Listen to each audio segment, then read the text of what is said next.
Hello, Shiver Seekers. Are you ready to follow us into the unknown? I'm Cynthia. And I'm Stephanie. You have found the Dark Oak and the Oaktober Fest special. Today I will tell you about the unsolved murders of Ron Sisman and Elizabeth Platzman. It's possible it was a random act of violence, but some think that it could be tied to an underground satanic cult. Oh, that got scary fast. It's Oaktober Fest, Cynthia. It is. I gotta bring it. Okay. Well, welcome to the Dark Oak, the mystery podcast with purpose. Each month through our charity called the Branch of Hope Foundation, we give a portion of our earnings from our Patreon and our sponsors to a nonprofit organization related to the first episode of the month. To find out more, head over to our website, thedarkoak.com, or stay with us until the end of the episode, and we'll give you all the details. Well, welcome to Oaktober Fest, the Dark Oak celebration of all things spooky and Halloweeny. We have 5 episodes coming out this October. We've themed all of them to be a little bit more spooky, a little bit more Halloween themed. And in celebration, we always include a campfire story at the beginning of every Oaktober episode. And this is just a little story that you could certainly tell around a campfire, but you could also tell as a bedtime story. You can tell around the dinner table. You could entertain your best friend. All kinds of fun opportunities here. So I'm going to go ahead and give you our campfire story. If for whatever reason campfire story isn't for you, I don't know, this one's maybe about 2 minutes. Just skip forward 2 minutes. And I've got that full episode that I know you don't want to miss because it's going to blow your mind. Cynthia, are you ready for this one? I am ready. All right. So this one is called The New York Ghost Story. Okay. I like it already. Without further ado, campfire story. There is a story told in Troy and Albany about a couple returning home from a trip to New England. They were driving home in a carriage and were somewhere near Spiegeltown when the light failed, and they knew they would have to seek shelter for the night. The husband spied a light through the trees and turned their horse into a small lane leaning up a hill. A pleasant little house stood at the crest, and an old man and his wife met the couple at the door. They were in night clothes and were obviously about to turn in, but they welcomed the travelers and offered them a room. The old woman bustled about, making tea and offering freshly baked cakes. Then the travelers were shown to their room. The husband wanted to pay the old couple for their lodging, but the old lady shook her head, and the old man refused any payment for such a small service to their fellow New Yorkers. The travelers awoke early and tiptoed out of the house, leaving a shiny 50-cent coin in the center of the kitchen table where the couple could not miss it. The husband hitched up the horse, and they went a few miles before they broke their fast at a little restaurant in Spiegeltown. The husband mentioned the nice old couple to the owner of the restaurant. The man turned pale. "Where did you say that house was?" he asked. The husband described the location in detail. "You must be mistaken," said the restaurant owner. "That house was destroyed 3 years ago by a fire that killed the Brown family." "I don't believe it," the husband said flatly. "Mr. and Mrs. Brown were alive and well last night." After debating a few more minutes, the couple and the restaurant owner drove the carriage back out of town toward the old Brown place. They turned into the lane, which was now overgrown with weeds, and climbed the hill to the crest. There, they found a burnt-out shell of a house that had obviously not sheltered anyone for a long time. "I must have just missed the track," said the husband. And then his wife gave a terrified scream and fainted into his arms. As he caught her, the husband looked into the ruin and saw a burnt table with a shiny 50-cent piece laying in the center. That's a good one. It is a good one. I feel like I have watched so many scary movies that are this story, and they're all amazing. I love every single one of them. I know what's going to happen. Yeah, I knew and it I'm was still coming. like, oh, it's wild. I knew it was coming, and I was like, they're going to find the coin. Yeah, The coin's going to be in the thing. But it's cute. It's fun. I love it. That's my kind of ghost story. And I feel like introducing to your kids to this because they haven't heard it ad nauseum like we Right. have. Yeah. And it's not going to keep them up at night. It's just, That's the hope. Yeah. Well, I probably would not let my kids listen to this upcoming episode. I don't think we necessarily need a listener advisory like we did for the Poor Robert 1 episode, but just saying, there's a lot of dark stuff in this episode. Actually, it was a little hard for me to cover because I will tell you, there's lots of details, lots of names, lots of theories. And just to be frank, there's just a lot of darkness in this, which is kind of hard. It's kind of hard to invite that into your house and your brain and your writing. So this one was a little bit difficult, but I do it for our listeners. I do it for you, Cynthia, and today I do it for Oaktober Fest. So I just got to do it. You do. And I know it takes a lot out of you. Stephanie, you really don't like the super, super dark disturbing. don't. They bother you a little. Whereas me, I have more of a curious fascination. It still bothers me, but it doesn't bother me on the level it does you. We always talk about you're the empath, but I feel like I have some of that too when it comes to this stuff. It sits with me for a while. Yeah. Like I have to take a break. I totally see that about you. Yeah. So I'm proud of you for doing the work. Well, I really had to bring it because the stage for this case happened on Halloween night. Oh. Halloween night of 1981 in the Chelsea section of Manhattan. Ronald Sisman was a 39-year-old photographer who lived and worked out of his third-floor apartment.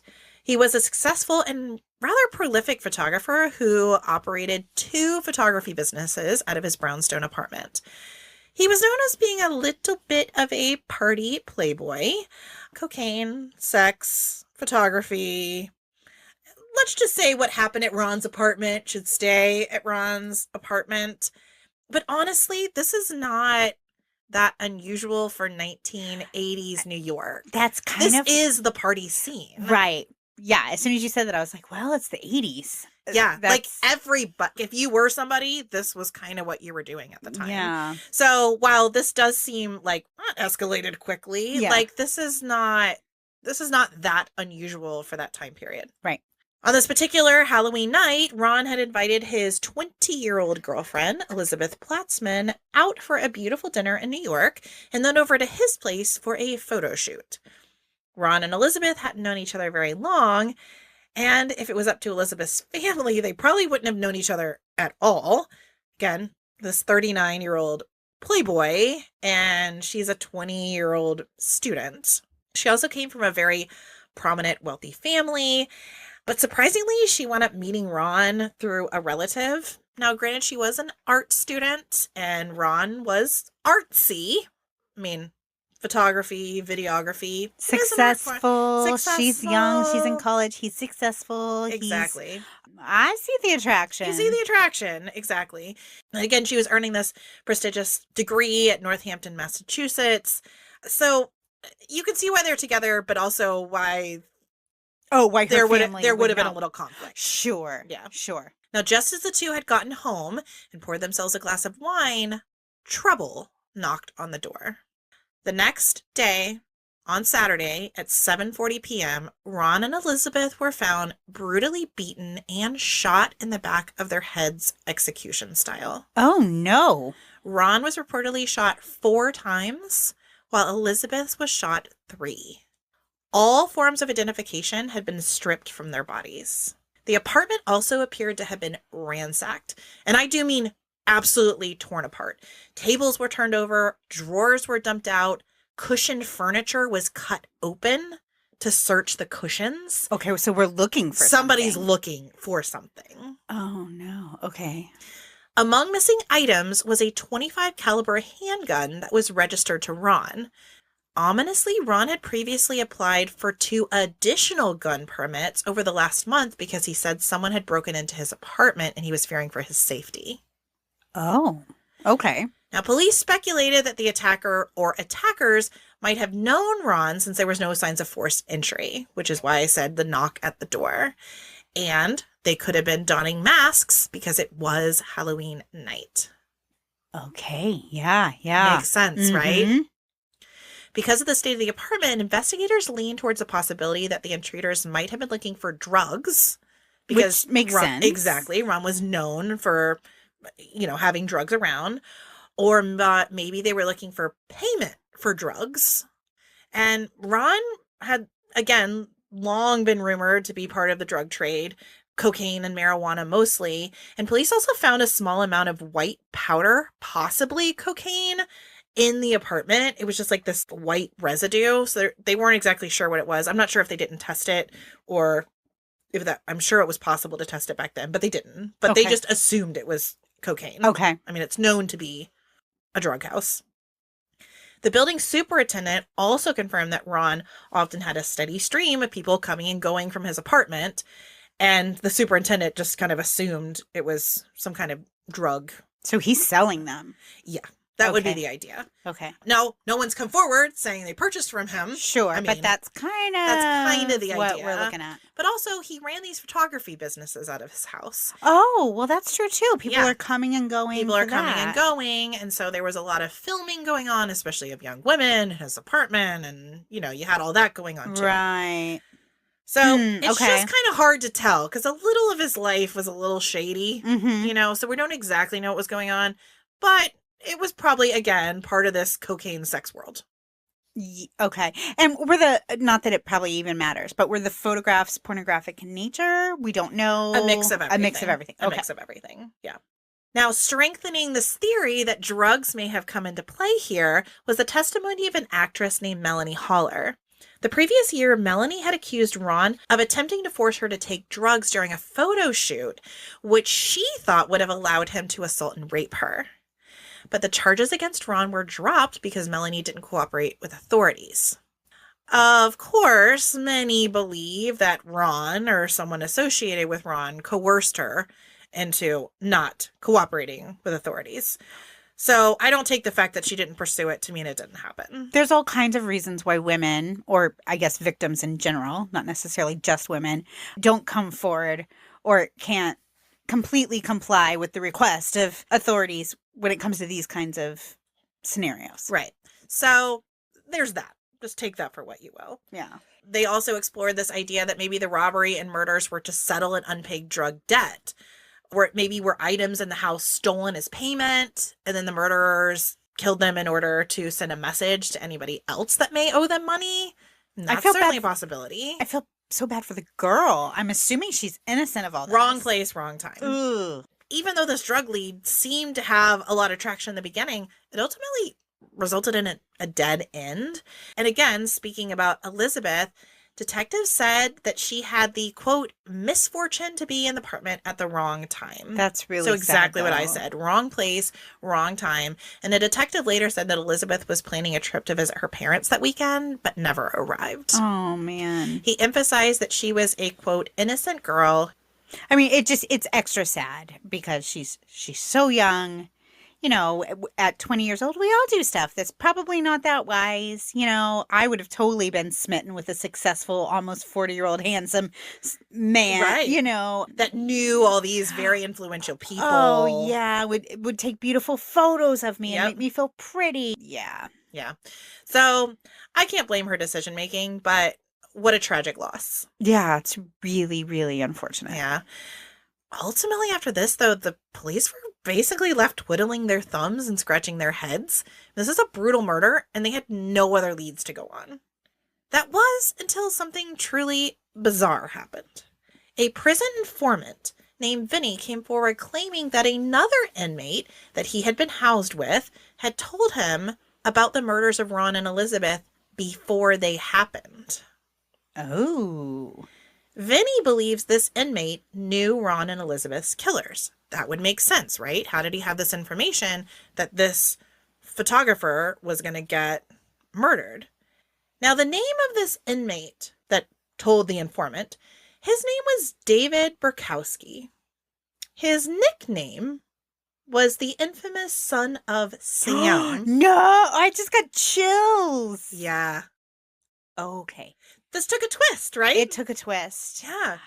David Berkowitz allegedly mentioned to Vinny that the murders were going to be carried out for a man with a penchant for extreme movies. Yeah. Okay. He also told Vinny about an organized movement to commit heinous crimes, but he never mentioned any names. So Vinny said, he told me that there's an underground world here, that he knows this guy is going to be taken out by somebody who's looking for a film. So like a snuff film? Uh-huh. Mm. Now, I'm going to briefly cover the Son of Sam murders to kind of catch you up to speed, because this is a whole nother... I mean, this case took a different direction than you were expecting. Yeah, I mean, I was... Yeah. Yeah. So, ultimately, this case, again, is about Ron and Elizabeth. Uh-huh. But ultimately, this case is also on a larger scale about the fact that David Berkowitz, the son of Sam killer, more than likely did not work alone. That's really interesting. All right. So, here we go. Between 1976 and 1977, over a period of 13 months, 6 women and men were shot and killed, and many others wounded in 3 of New York City's boroughs in more than a dozen seemingly random attacks, which is what makes them so scary. Right, because nobody's safe. No one is safe. And it was by definition terrifying. I can't imagine anything more terrifying. Everyone in New York City was beside themselves with fear. The tabloids were going crazy with every terrible detail, and as a result of the killings, one of the largest manhunts in the city's history came about. The shootings began on July 29, 1976, when a man walked up to 2 women, Jody Valente and Donna Laurie, both aged 18, who were sitting in Jody's double-parked Oldsmobile. When the man reached the car, he pulled out a gun and fired 3 bullets. Donna was killed instantly, and Jody was shot in the thigh before the man just walked away. A little less than a month later, on October 29th, Carl Nero, 20, and Rosemary Keenan, 18, were shot at while sitting in a parked car in a residential area of Flushing, Queens. Both survived, but Carl was struck in the head by one of the bullets, so barely survived. As I go over these, they're almost all about a month. It's like a period of like every month somebody's getting randomly shot at, because the first one was July 29th. Now we have October 23rd. Now we have November 27th. So on November 27th, following a late movie, Donna DeMasi, 16, and Joanne Lomino, 18, were headed to Joanne's home in Floral Park, Queens, when they were approached on the street by a man dressed in military fatigues who produced a revolver and shot each woman once. Their attacker fired several more shots before running away. On January 30th, 1977, Christine Freund, 26, and her fiancé Joe Deal, 30, were shot as they sat in John's car in Flushing, Queens. Panicked, John sped away. He suffered minor injuries, but Christine was shot twice and died later in the hospital. It's interesting that so many of the victims were sitting in parked cars. Yeah. First, there was a theory that it was almost like a lover's lane type thing. Right. Like someone was scorned by a lover or something. I just think they were just convenient, honestly, knowing what I know now about this. But it is, I wouldn't be sitting in my car. No. No. And also, it's shocking how many people sit in their car, apparently. Right. Well, and I will say, for me, the idea of a lover's lane has always been creepy anyway, because it just feels like you're very vulnerable. Well, there are so many cautionary tales, mostly because I think people just, older people don't want you necking in the car. Yes. So I feel like there are so many cautionary tales to keep you from doing that. Well, it worked for me. Kept you out of trouble. It worked for me. Now, it was at this time, after this particular shooting, that the police started to realize these shootings were related. Because at first, there was no commonality. Yeah. So it took them several to even realize, oh, wait, we may be looking at the same person. Because, again, they all seem so senseless and random. But police found that all victims were struck with a .44 caliber bullet. So it was only .44 caliber bullets being used. And this is actually pretty significant. A .44 caliber slug is enormous. I don't know if you know anything about bullets, but no. Well, the average gun people carry around is a .22. So that's a .22 caliber bullet. So it's twice as big. Twice. And it's it's a huge slug. Okay. That thing coming out of there. So would you use the larger bullet? Because that's what fits the gun. Yeah, it's just a larger gun. Okay. It's a larger gun, larger bullet. A big bullet. And this revolver would not be something you could just carry like, I mean, you could carry it easily, but it would be a pretty... It's like one of those big Western cowboy Yes, revolvers. exactly. It's not the one I'm going to carry in my purse. That's exactly right. Okay. So this is something you're not going to be able to, like, easily, like, conceal on your body, if you will. But because of this, the police started calling the killer the 44 killer. It was using 44 caliber bullets. They also said they were looking for multiple suspects because they felt like not one person could carry out all of these crimes, and noted the assailant appeared to be attacking young women with long, dark hair. Every woman had long, dark hair. Oh, wow. So in fear, women in New York City were always tying their hair up in scarves, or in the extreme, they were going to salons in droves and having their hair cut super short, like pixie cuts, or having their hair dyed, like having it dyed red or blonde or something like that. Wild. You would have been his ideal victim. Typical, victim. On March 8th, a college student named Virginia Voskicherin is attacked and shot in the head, dying instantly. Just attacked. A month later, in the early hours of April 17th, Valentina Surian, 18, and her boyfriend, Alexander Esau, 20, were sitting in Valentina's car near her home in the Bronx when they were each shot twice. For the first time, the killer announced his identity with a handwritten note left for police at the crime scene in which he referred to himself as the son of Sam. Here are some excerpts from that letter. Mr. Joe Borelli, Queens Homicide. I'm deeply hurt by you calling me a women hater. I am not, but I am a monster.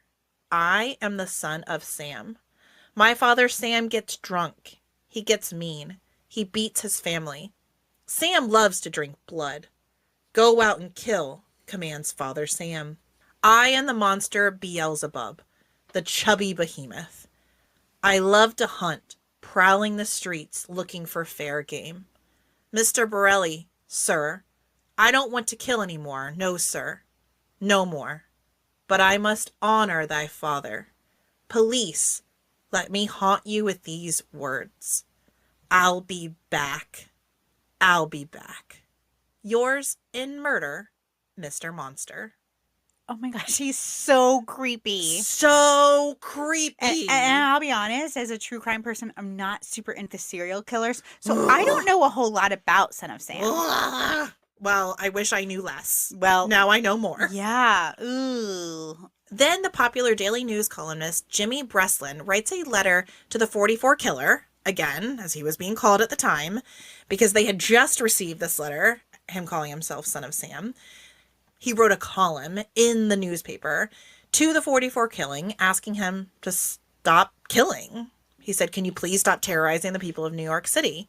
And the killer wrote back a personal handwritten note to Jimmy Breslin. This was unheard of. This was bizarre. The handwritten letter name checks one of the first victims, Donna Laurier, warning Breslin to, quote, not forget her. And you cannot let the people forget her either. She was a very, very sweet girl, but Sam's a thirsty lad, and he won't let me stop killing until he gets his fill of blood. I don't really even have words. It's dark. Yeah. It's just dark. Now, the letter also included a list of names, and everyone at the time thought they were nicknames that David Berkowitz was referring to himself.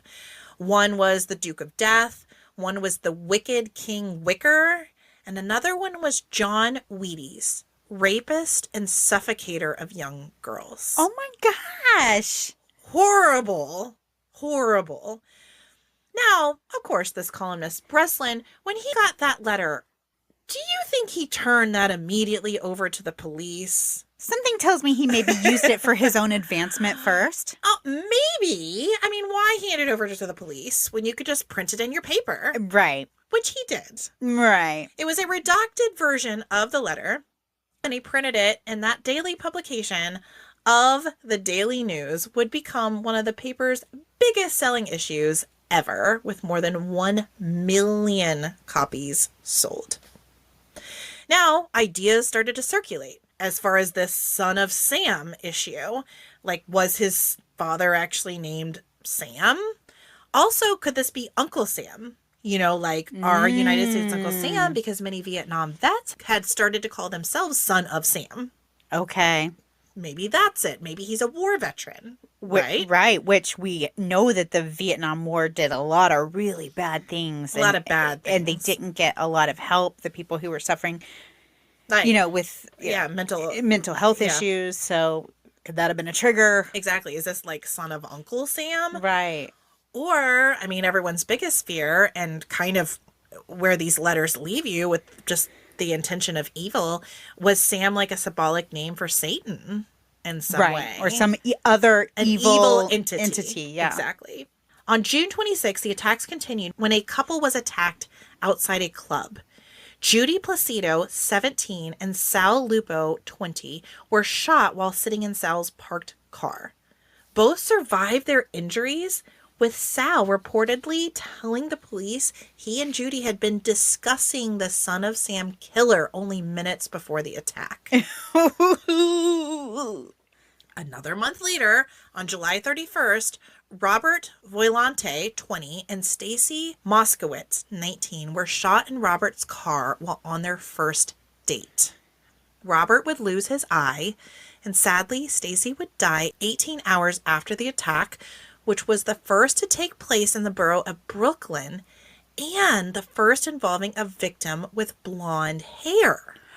Oh, okay. So this was a break from the pattern. Right. So, tell me more, because I have thoughts. You got thoughts. I got thoughts. Days later, an eyewitness would come forward claiming to have seen a man with what looked like a gun minutes before the Brooklyn shootings, and that other police officers were writing parking tickets that same night in that area. A search revealed one of the ticketed cars that night belonged to David Berkowitz, who was already being investigated over complaints of harassment to a neighbor. Okay. Imagine this coming to a conclusion based on a parking citation. Well, and a break from pattern. A break from pattern. Because in a couple of ways. One, his victim's different, but two, it's the first time anybody's seen him, which would lead me to think that maybe this guy's like a sloppy copycat. Well, I will say the two ways this is different is it's in a different borough. Mm-hmm. Two, the victim is different. It's different. I will say in each of these scenarios, there were eyewitnesses in everyone. And I will cover it a little bit later, but I do feel like it would be important to say at this point, after every one of these attacks, there were always some eyewitness. Sometimes it was the actual victim, because he's attacked a lot of people, but not all of them have died. Right. All these have been fatal attacks. And sometimes there would be other people on the street walking. Sure. So each one of these does have a composite sketch linked to them. The problem is all of them look different. Which both checks when it comes to eyewitness accounts. Yeah. But also, could there be more than one? After this, I do want you to go look at the composite sketches, because it's not just like his hairdo is different, or his facial hair is different, or his eyes are a little different. These faces do not look alike at all. Okay. Which is suspicious. You can chalk it up to, okay, eyewitness, you went through a trauma. And I think that's what the police were doing originally. But after every attack, they would put out a composite sketch and they all look different. Right. Okay. If it's just you and me giving descriptions, I can see them coming up different. But when you have 8, 9, 10, and none of them match, there's nothing even close. That's weird. Isn't that weird? But maybe he's changing his appearance for each murder, which I think is totally valid. You know, there's the idea of maybe some kind of disguise. In several of the attacks, though, even the build of the person was different. Short and stocky versus tall and lanky. I can see maybe 1 or 2 people doing it. Sure. But I can't see 8, 9, 10 different people committing the same type of crime and nobody getting caught. Because, of course, there's going to be different levels of, like... Absolutely. I hate to use the word expertise, but... Absolutely. You know, And I think that's a valid argument. I don't know how I feel about this. Uh-huh. I'll give you some more information, but just know there definitely are composite sketches. Help. But none of them are truly helpful. Right. Exactly. That's probably the takeaway from where we are in the case right now. On October 10th, just a few days after this last attack, David Berkowitz, age 24.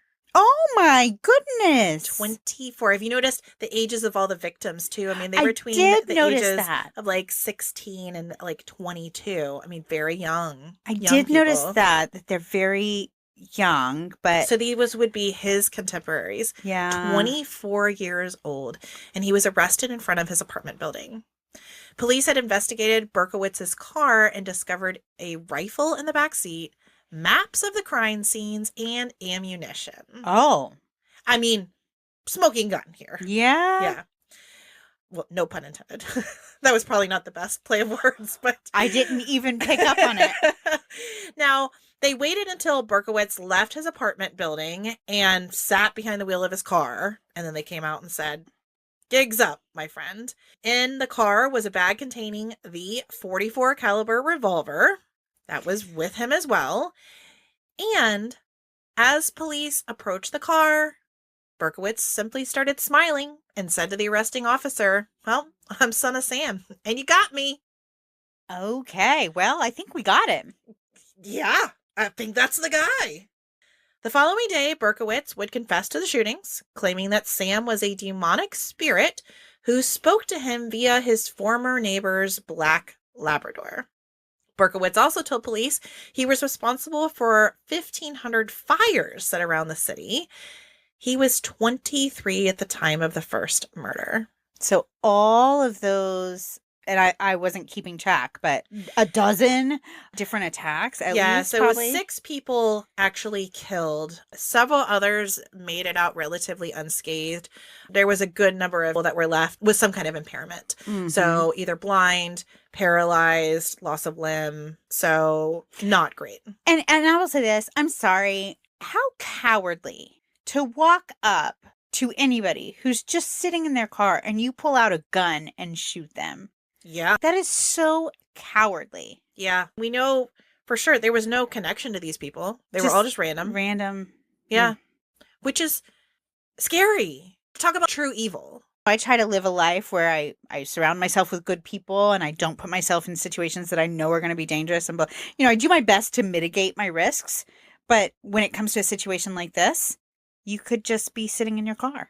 That's right. Senseless.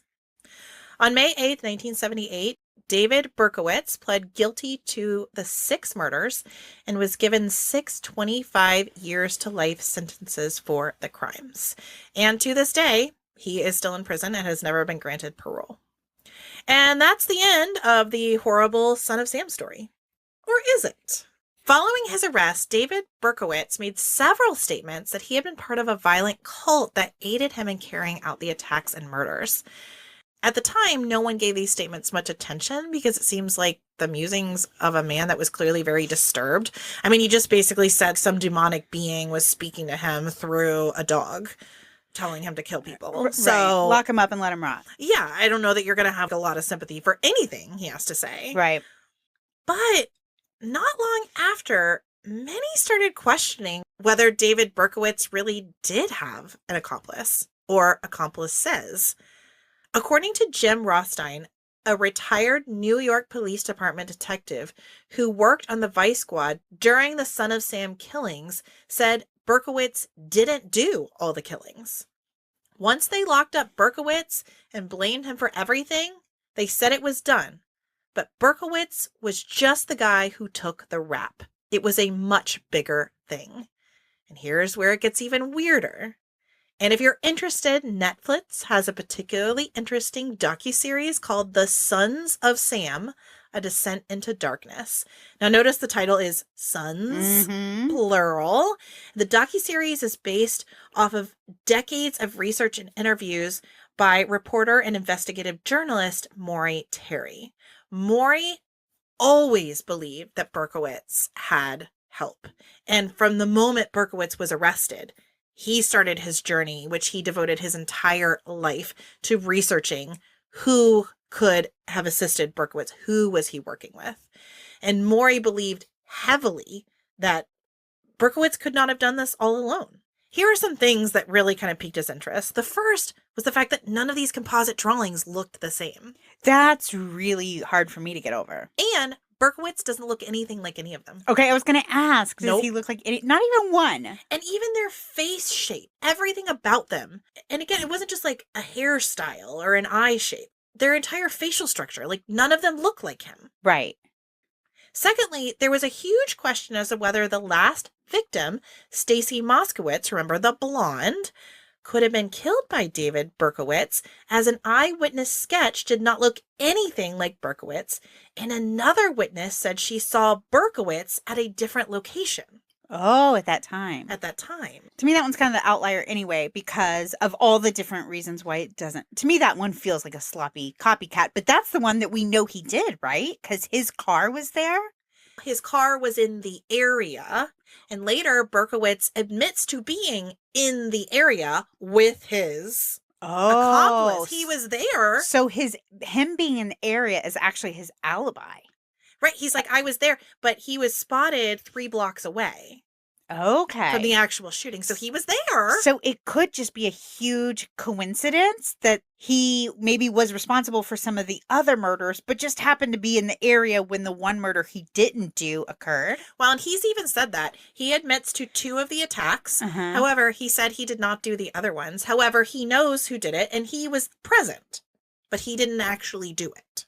Okay, and he gave us a name, I'm assuming. Well, no.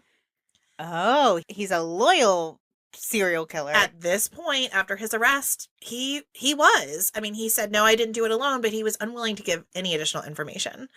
And of course, at this time, the New York Police Department is unwilling to really even look at the possibility that there are multiple offenders because according to them, they're town heroes. Yeah, they caught the guy. They caught the guy. Case is closed. And even the police department in this docuseries, several of the police chiefs were saying for years afterwards, no police officers could even buy their own drinks because everyone was so grateful that they had caught the son of Sam. So it'd be really hard to go back and be like, well, actually. Yeah, because at this point, New York City residents are feeling like we're safe again. We can go out again. What if you're like, well, actually, we only got one of them. And did the murder stop? The murders did stop. So at least if there were other people involved, they were murders of this nature. So they stopped. may have just said, okay, we got away with it. Now we have to change our MO. Yeah. And Or they felt like they had accomplished whatever it is they wanted to accomplish. Whatever message they wanted to send had been sent. okay. I mean, So- that's a hard pill for me to swallow too. You've got these people who just going around randomly killing people, and then all of a sudden one day they're like, well, we can quit now. I agree. I mean, you know. it's all a mystery. All right, well, tell me more. Tell me more of why we think he wasn't working alone. And more importantly to our case, how on earth does Ron Sisman fit into this picture? Yeah, Right? right. How is he tied up in this? Except I would assume that the son of Sam knew some other not so great people. Possible. Yeah, no, tell me more. So, Maury Terry, this investigative journalist, started following the rabbit hole set out by David Berkowitz. Very quickly, he realized that David Berkowitz's next door neighbor was named Sam Carr. Sam was known to be a very not nice guy who was abusive towards his family and also owned a black Labrador. So his origin story is lining up. Turns out Sam Carr also had 2 sons, John and Michael. As it turns out, John looked exactly like one of the composite sketches. And I mean exactly. Oh. So potentially 2 neighbors got in on this together? Even weirder, listen to this. Turns out Maury Terry and John Carr went to school together. They were classmates in like high school. Weird, right? In New York City? Like, Isn't that crazy? This isn't a small town. Well, and that was actually some of why Maury Terry got involved in this. So David Berkowitz was from Yonkers. Mm-hmm. And turns out Maury Terry was also from Yonkers. And that was some of Okay. it. He was like, how on earth did this young Jewish guy from Yonkers wind up in these big city random attacks. Like, Right. what happened here? But then when he found out the next door neighbor, and remember those letters about the son Yeah. of Sam? Like, Sam was abusive. That's why I said Sam it's his wanted blood. origin story. His origin story. And then you have John, his son, who looks exactly like one of the composite sketches. So then he was like, so are the three of them in on something? And then it grows from there. From the Carr family affiliation, Maury tied links between Berkowitz and the Carrs, tied those three to a satanic cult that had been worshiping in the area, also tied back to that origin story, which actually started with a sect that came off from Scientology. Oh. So there was a group that eventually came off that were called the Children. Interestingly, more than likely, this group, the Children, influenced Charles Manson because there's affiliated ties. People from the Children actually went to visit Charles Manson in prison after he was arrested. Oh. And there's an entire underworld of drugs and death that we think Ron might have gotten tied up in. And if you think about it, so think about Charles Manson. Mm-hmm. He was kind of like the savior, the leader of this family. Mm-hmm. What if David Berkowitz was the same, which is why he was willing to take a fall for his family? Right. They were all out committing senseless acts. Remember Charles Manson and his helter-skelter? Right. Basically, he just wanted to destroy the world through chaos. Right. And it kind of appears David Berkowitz was doing the same. Well, and I almost think of it as David Berkowitz. What if Ron was more like the leader? Because he's actually the son of Sam. And David Berkowitz. John, yeah.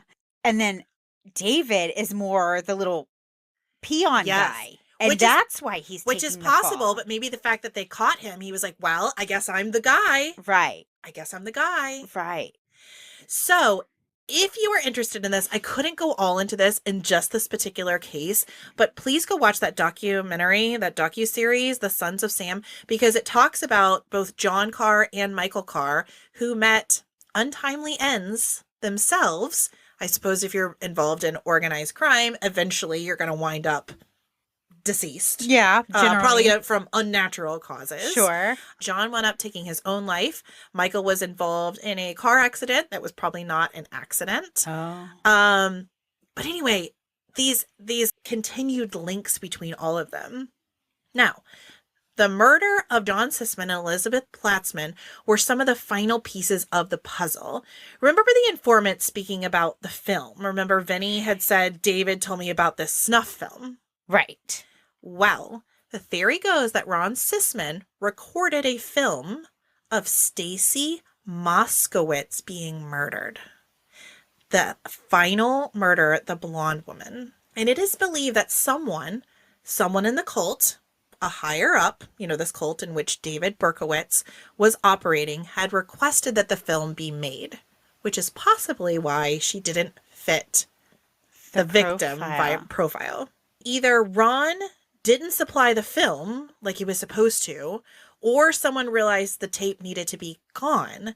So this would have been the reason for the execution style murders and the ransacking the apartment, is because they were looking for this snuff film that was made for this cult. So is the theory that Ron didn't kill Stacy, but he was the one that filmed it? Exactly. Now, Maury Terry would spend the rest of his life trying to bring this underworld organization to justice. He would speak anywhere he was able, news broadcasts, morning shows. He wrote an entire book about this as well, everything that he had gathered. Unfortunately, while his proof was strong, he was never able to make any headway to justice. Even though he presented his facts in a very straightforward, informed manner, it created the opposite effect. First of all, the authorities, like the police department, they don't want to hear this. Again, it's more work. Like, what? Yeah, and it makes them look bad. Sure. It's going to make them look bad, and they're like, we already got the guy. Why are you accusing us of not doing our job? Right.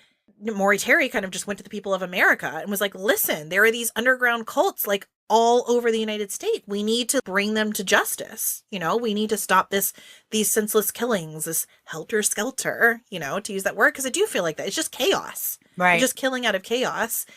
But every time he would bring it up, like in morning shows and things like that, instead of like cultivating this idea of justice and right or wrong, it just created fear.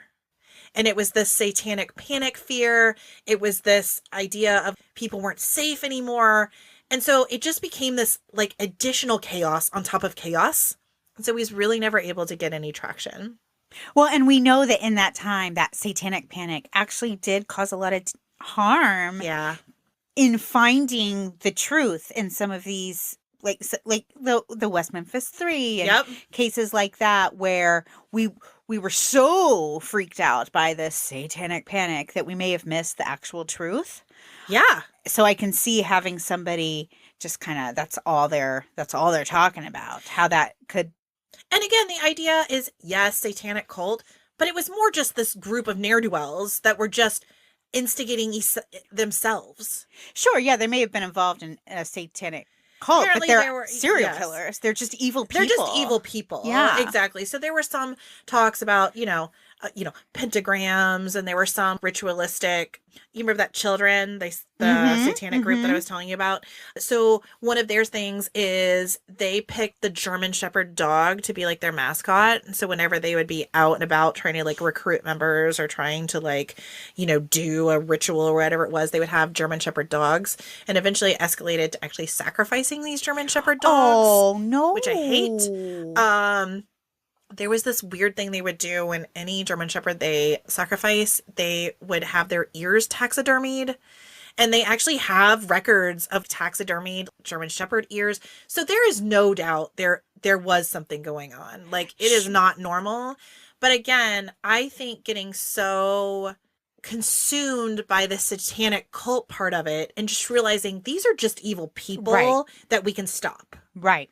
It's not so otherworldly that we can never get a grasp on it. Right. It almost makes it feel too big to ever solve. Right. And that's ultimately what happened to Maury Terry. I mean, he was very well educated. He presented very good points. And again, all of that's in the docuseries, but he could never get any traction. Right. Because the authorities wouldn't hear anything about it. Right. And eventually he got so desperate, he wound up going on like the Geraldo Rivera show and stuff, and then of course his own it ruined his own credibility, because here he's like, I'm just trying to get people to listen, but I'm sorry, if you want to be an investigative journalist, you can't go on the Geraldo show and expect to be taken seriously. Right. I understand why he did it. He was just trying. He was anybody who'd listen. Anybody. So that's kind of where it ended up.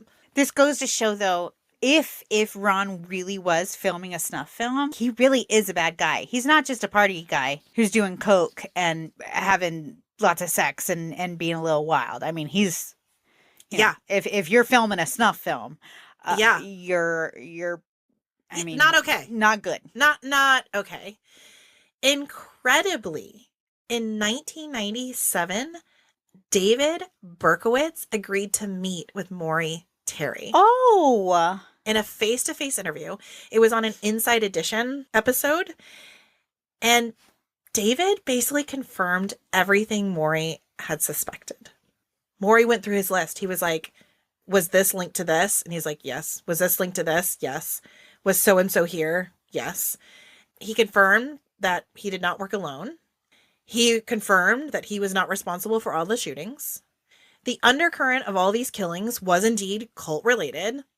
He confirmed that the Carr brothers, David and Michael, who were deceased at the time of the interview, so I think he felt a little bit more free to speak about them, they were responsible for some of the shootings. And there were many more offenders still at large, but David did not reveal any additional names. When Maury specifically asked about Ron Sisman, David said that Ron, quote, did want to do some filming that evening. Beyond that, David was vague and did not divulge any new information. So he didn't say, had anybody requested the film? Because there's also another pretty prominent name, which I'm not going to put in here because I didn't see enough evidence to include him.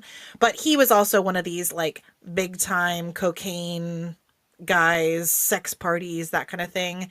I mean, there's some rumors that he's the one that requested this snuff film. We don't actually know why it was filmed. Maybe Ron just wanted to film it. Somebody found out he had it and wanted it. I don't know. But whatever it was, Ron put himself in this situation. Right. But again, he wouldn't reveal any additional names outside of the Carr brothers because they were deceased.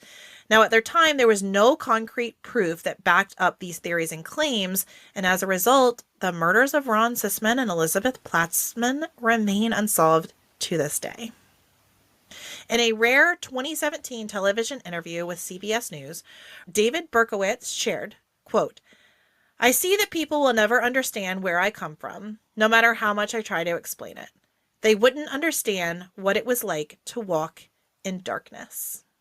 So this is a wild and twisty and all over the place, and I highly suggest you check out the Sons of Sam docuseries on Netflix because it goes into a lot more detail than I was able to share here. And I give a lot of credit to Maury Terry, who basically sacrificed his entire life. There was a lot of interviews with his ex-wife in the docuseries as well, and they wound up getting a divorce because he was just so consumed. She's like, I never saw him. All he would do, he was on the phone, on the computer, always trying to speak to someone, always trying to find another lead. Any vacation we had was always to a spot so he could talk to somebody that may have information. She's like, it was just all consuming for him. And one of his best friends had an interview as well and said that literally on his deathbed, he was saying, hey, can you call so-and-so and tell them I know about such and such, like related to this case. Wow. Yeah. And to think he may have been right. It's very and nobody possible. would listen to him. Yeah. Truly, he felt that it was just the pursuit of justice and it was the right thing to do. So that's kind of where we leave this. Whoa, that's why. That is not what I was expecting, Stephanie. You warned me. You were like, so I'm going to be talking about some pretty dark things, some pretty rough people. But man, I didn't know we were going into the Son of Sam. Yeah, And, here we are. Satan. Here we are. Happy Halloween! Whoa. So Yikes. that's what we have. The Halloween 1981 slaying of Ron Sisman and Elizabeth Platzman. So I wonder if the date had anything to do with like Halloween. I wonder if the fact that it was Halloween had anything to do if it was just a It just a happened to coincidence. happen. Yeah, it just on that happened. day. I don't know. If you're trying to sneak into somebody's house and you don't want them to know who you are, And you want to wear a mask. you want to wear a mask, Halloween's not such a bad idea. Yeah, that's true. And trying to get this snuff film, if indeed this is even what it is. It could have been robbery. back to the original theories. But it would have been several years between the filming of the snuff film and someone trying to seek it out. So is that still possible? Sure. Seems unusual. It seems unusual. And again, it's an informant, and you know. You got to take that with a grain of salt, too. Yeah, but the fact that somebody was like, yeah, I knew about this before it happened. I wish we were able to validate that a little more. Yeah. But to know something's going to happen before it happened. I will tell you, the interview between Maury and David, that Inside Edition one, there's sections of it that are on this docuseries. Okay. And it is quite shocking how completely normal David Berkowitz is in that interview. And he just kind of explains, he was like, I was kind of in a dark place. I was kind of a loner. I didn't have any friends. I had just gotten out of the service. I didn't know what I was doing with my life. And these kind of weird dudes befriended me and said, hey, do you want to come to these meetings that we're having? Which then kind of turned a little cultish, which then kind of sprung into this, what would really shake things up is we could just kill people. So does he show remorse? I can't say he did in that interview. Uh-huh. Well, that's not true. He did just a lot more of explaining. Like, if I had just met different people, I wouldn't have done what I did.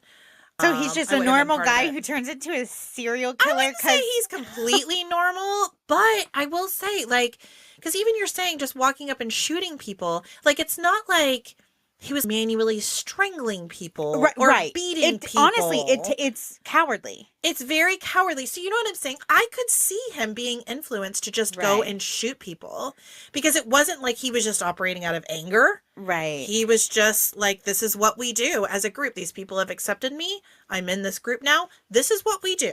Stephanie, that's the scariest thing about this whole episode is that fact that someone who's just maybe struggling a little bit can be convinced to become a serial killer. We've seen it happen. In modern times. I mean, even think about school shootings and things. Yeah. There are people who have been bullied. They don't know who they are. And they're just like, well, maybe this is what I'm supposed to do. Yeah. You know? Oh, tragic on So, all levels. It's tragic on all levels. So, I mean, in the interview, at least what I saw, Mhm. there wasn't a direct remorse. Like, I apologize, to the people that I killed. But he definitely was like, yeah, I screwed up. Like, Okay. this should not have been the path that I have taken. At the same time, I mean, he will not spill the beans about anybody else's name. Which, how Or- remorseful can you be if you're like protecting? I mean, I don't know, but these were people that, again, took him in, and maybe he still feels some loyalty to them. I don't know. So, or again, he could have done this all on his own, and he just made this all up. This is just giving him something to do while he serves his several It's life terms. It's possible. I will tell you, though, that interview with him, to me, was quite telling. Like, I saw it, like, as he was saying it. He's like, well, I was a kid. I was lost. I didn't know what was going on, and this seemed like a good fit.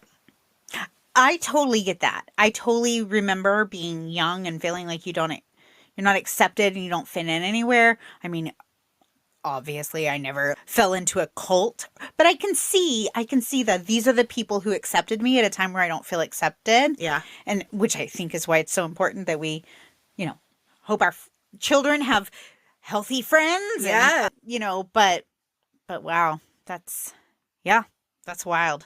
Very intriguing case, Stephanie. Thank you. I got to keep you guessing. You certainly did with that. Now that we just talked about the German Shepherds, let's talk about our branch of hope. Gosh. That was terrible. But our branch of hope, giving back to our community, is the Best Friends Society. And they're out there helping our nation's pets, cats, and dogs, making sure they all find homes, working on their efforts to have completely no-kill shelters all over the United States. They are a wonderful organization and someone we are so pleased to pair with. We covered them in October, the beginning of this month, October 2024. We realized we're actually coming up on another year, so we're going to have to start saying the dates, like the actual year of our Branch of Hope Foundation. Yeah. Oh my gosh, you're right. Yeah. We just kind of started saying the month, and now we realized if anybody goes back and binges any of our episodes, they won't even know what year we are. Yeah. So this is October of 2024. We covered this in our Haunted Dog episode about the Blue Sentinel of Peddler's Rock and the Death Watch on Hanging Hills. They are sure to get you in the spooky mood. And that's all we have. So if you want to reach out to us, please do so on Facebook, Twitter, really any of the socials, or you can email us at thedarkoakpodcast@gmail.com. You got anything else, Cynthia? No, you covered it. Okay, friends. Well, join us next week. Now, next week is going to be a pretty special episode because we're going to be filming on location. We are. In a haunted location. Ooh. And, well, assuming we have to see what's still open after this hurricane, but, I think we're going to make it. We're going to make it. It's going to be good. Fingers crossed. It's going to be good. But definitely come back for that.